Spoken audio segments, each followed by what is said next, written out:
Kat, that is why most people think he is, at the moment, the most qualified to deal with terrorism. Again, if you're following the results of that poll, what is your take on the question I just asked to Chuck? That is to say, part of being a good leader is listening.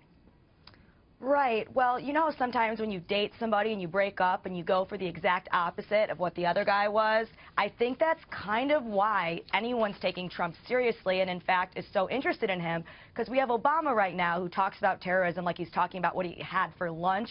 Everybody's very frustrated with that.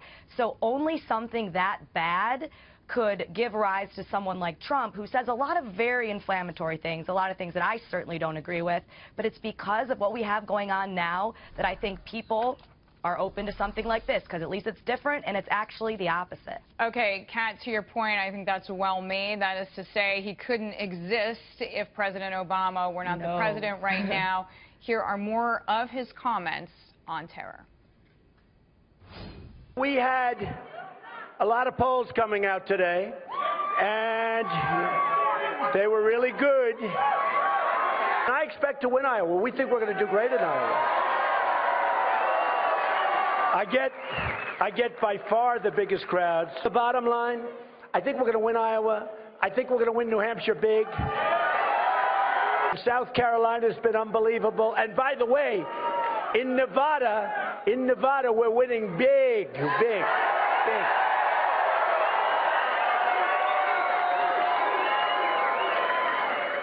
We're winning in Florida. We're winning everywhere. So I just want to let you know, this is not going to be a waste of anybody's time, believe me.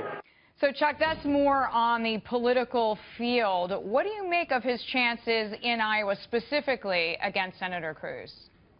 You know, I've worked in Iowa for lots of different presidential races and spent a lot of time traveling around those 99 counties. And the one thing you can do in Iowa, because it's such a small subset of voters who actually go and caucus on a Monday night in a cold gymnasium in February, is on the ground matters, and having organization matters, and I think that's why you see Cruz doing so well. Not to say that Trump doesn't have organization on the ground, because he does, but it's one of the few lasting places in America where on the ground organization really matters, not just how many TV ads you can buy, and it's playing into Cruz's favor. Okay, Chuck, Rocha, thank you so much. Kat, Timpf, glad to have you both here for that discussion.